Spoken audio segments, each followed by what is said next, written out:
श्री लक्ष्मी पौराणिक कथाएं। इसी दिन समुद्र मंथन के समय क्षीर सागर से लक्ष्मी जी प्रकट हुई थी और भगवान विष्णु को अपना पति स्वीकार किया था। कथा इस प्रकार है। एक बार भगवान शंकर के अंशभूत महर्षि दुर्वासा पृथ्वी पर विचर रहे थे। घूमते वे एक मनोहर वन में गए।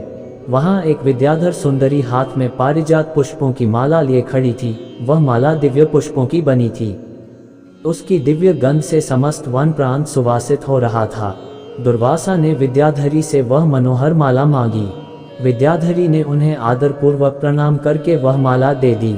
माला लेकर उन्मत्त वेशधारी मुनि ने अपने मस्तक पर डाल ली और पुनः पृथ्वी पर भ्रमण करने लगे। इसी समय मुनि को देवराज इंद्र दिखाई दिए, जो मत वाले ऐरावत पर चढ़कर आ रहे थे। उनके साथ बहुत से देवता भी थे। मुनि ने अपने मस्तक पर पड़ी माला उतारकर हाथ में ले ली।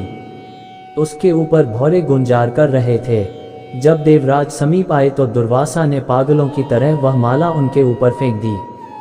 देवराज ने उसे ऐरावत के मस्तक पर डाल दिया।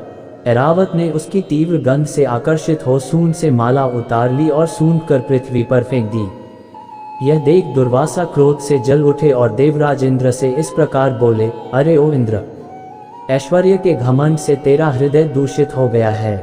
तुझ पर जड़ता छा रही है, तभी तो मेरी दी हुई माला का तूने आदर नहीं किया है। वह माला नहीं, श्री लक्ष्मी जी का धाम थी। माला लेकर तूने प्रणाम तक नहीं किया, इसलिए तेरे अधिकार में स्थित तीनों लोकों की लक्ष्मी शीघ्र ही अदृश्य हो जाएगी। यह शाप सुनकर देवराज इंद्र घबरा गए और तुरंत ही ऐरावत से उतरकर मुनि के चरणों में पड़ गए। उन्होंने दुर्वासा को प्रसन्न करने की लाख चेष्टाएं की, किंतु महर्षि टस से मज न हुए। उल्टे इंद्र को फटकार कर वहां से चल दिए। इंद्र भी ऐरावत पर सवार हो अमरावती को लौट गए। तब से तीनों लोकों की लक्ष्मी नष्ट हो गई। इस प्रकार त्रिलोकी के श्रीहीन एवं सत्वरहित हो जाने पर दानवों ने देवताओं पर चढ़ाई कर दी। देवताओं में अब उत्साह कहाँ रह गया था। सब ने हार मान ली। फिर सभी देवता ब्रह्मा जी की शरण में गए।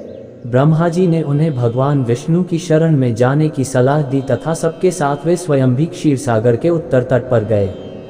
वहां पहुंचकर ब्रह्मा आदि देवताओं ने बड़ी भक्ति से भगवान विष्णु का स्तवन किया। भगवान प्रसन्न होकर देवताओं के सम्मुख प्रकट हुए। उनका अनुपम तेजस्वी मंगलमय विग्रह देखकर देवताओं ने पुनः स्तवन किया। तत्पश्चात भगवान ने उन्हें क्षीर सागर को मथने की सलाह दी और कहा, इससे अमृत प्रकट होगा। उसके पान करने से तुम सब लोग अजर अमर हो जाओगे, किंतु यह कार्य है बहुत दुष्कर, अतः तुम्हें दैत्यों को भी अपना साथी बना लेना चाहिए। मैं तो तुम्हारी सहायता करूंगा ही। भगवान की आज्ञा पाकर देवगण दैत्यों से संधि करके अमृत प्राप्ति के लिए प्रयास करने लगे। वे भांति भांति की औषधियां लाएं और उन्हें क्षीर सागर में छोड़ दिया। फिर मंदराचल पर्वत को मथानी और वासुकी नागराज को नेति रस्सी बनाकर बड़े वेग से समुद्र मंथन का कार्य आरंभ किया। भगवान ने वासुकी की पूंछ की ओर देवताओं को और मुख की ओर दैत्यों को लगाया। मंथन करते समय वासुकी की निश्वास अग्नि से झुलसकर सभी दैत्य निस्तेज हो गए और उसी निश्वास वायु से विक्षिप्त होकर बादल वासुकी की पूंछ की ओर बरसते थे, जिससे देवताओं की शक्ति बढ़ती गई। भक्त वत्सल भगवान विष्णु स्वयं कच्छप रूप धारण कर क्षीर सागर में घूमते हुए मंदराचल के आधार बने हुए थे। वे ही एक रूप से देवताओं में और एक रूप से दैत्यों में मिलकर नागराज को खींचने में भी सहायता देते थे तथा एक अन्य विशाल रूप से, जो देवताओं और दैत्यों को दिखाई नहीं देता था, उन्होंने मंदराचल को ऊपर से दबा रखा था। इसके साथ ही वे नागराज वासुकी में भी बल का संचार करते थे और देवताओं की भी शक्ति बढ़ा रहे थे। इस प्रकार मंथन करने पर क्षीर सागर से क्रमशः कामधेनु, वारुणी देवी, कल्प वृक्ष और अप्सराएं प्रकट हुईं। इसके बाद चंद्रमा निकले, जिन्हें महादेव जी ने मस्तक पर धारण किया। फिर विष प्रकट हुआ, जिसे नागों ने चाट लिया। तदनंतर अमृत का कलश हाथ में लिए धन्वंतरी का प्रादुर्भाव हुआ। इससे देवताओं और दानवों को भी बड़ी प्रसन्नता हुई। सबके अंत में क्षीर समुद्र से भगवती लक्ष्मी देवी प्रकट हुईं। वे खिले हुए कमल के आसन पर विराजमान थीं। उनके अंगों की दिव्य कांति सब ओर प्रकाशित हो रही थी। उनके हाथ में कमल शोभा पा रहा था। उनका दर्शन कर देवता और महर्षिगण प्रसन्न हो गए। उन्होंने वैदिक श्री सूक्त का पाठ करके लक्ष्मी देवी का स्तवन करके दिव्य वस्त्राभूषण अर्पित किए। वे उन दिव्य वस्त्राभूषणों से विभूषित होकर सबके देखते देखते अपने सनातन स्वामी श्री विष्णु भगवान के वक्षस्थल में चली गई। भगवान को लक्ष्मी जी के साथ देखकर देवता प्रसन्न हो गए। दैत्यों को बड़ी निराशा हुई। उन्होंने धन्वंतरी के हाथ से अमृत का कलश छीन लिया, किंतु भगवान ने मोहिनी स्त्री के रूप से उन्हें अपनी माया द्वारा मोहित करके सारा अमृत देवताओं को ही पिला दिया।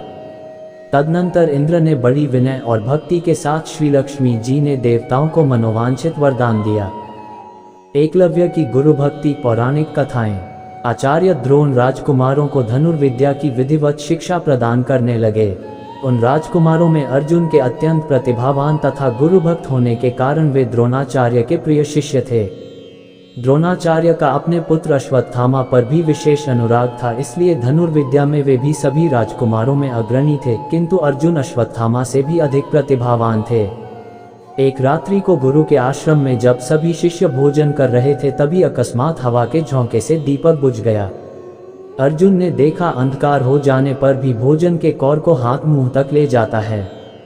इस घटना से उन्हें यह समझ में आया कि निशाना लगाने के लिए प्रकाश से अधिक अभ्यास की आवश्यकता है, और वे रात्रि के अंधकार में निशाना लगाने का अभ्यास करना आरंभ कर दिया। गुरु द्रोण उनके इस प्रकार के अभ्यास से अत्यंत प्रसन्न हुए। उन्होंने अर्जुन को धनुर्विद्या के साथ ही साथ गदा, तोमर, तलवार आदि शस्त्रों के प्रयोग में निपुण कर दिया। उन्हीं दिनों हिरण्यधनु नामक निषाद का पुत्र एकलव्य भी धनुर्विद्या सीखने के उद्देश्य से द्रोणाचार्य के आश्रम में आया, किंतु निम्न वर्ण का होने के कारण द्रोणाचार्य ने उसे अपना शिष्य बनाना स्वीकार नहीं किया। निराश होकर एकलव्य वन में चला गया। उसने द्रोणाचार्य की एक मूर्ति बनाई और उस मूर्ति को गुरु मानकर धनुर्विद्या का अभ्यास करने लगा। एकाग्रचित से साधना करते हुए अल्पकाल में ही वह धनुर्विद्या में अत्यंत निपुण हो गया। एक दिन सारे राजकुमार गुरु द्रोण के साथ आखेट के लिए उसी वन में गए जहां पर एकलव्य आश्रम बनाकर धनुर्विद्या का अभ्यास कर रहा था। राजकुमारों का कुत्ता भटक कर एकलव्य के आश्रम में जा पहुंचा। एकलव्य को देखकर वह भौंकने लगा। इससे क्रोधित होकर एकलव्य ने उस कुत्ते अपना बाण चला कर उसके मुंह को बाणों से भर दिया। एकलव्य ने इस कौशल से बाण चलाए थे कि कुत्ते को किसी प्रकार की चोट नहीं लगी, किंतु बाणों से बिंध जाने के कारण उसका भौंकना बंद हो गया। कुत्ते के लौटने पर जब अर्जुन ने धनुर्विद्या के उस कौशल को देखा तो वे द्रोणाचार्य से बोले, हे गुरुदेव, इस कुत्ते के मुंह में जिस कौशल से बाण चलाए गए हैं उससे तो प्रतीत होता है कि यहाँ पर कोई मुझसे भी बड़ा धनुर्धर रहता है।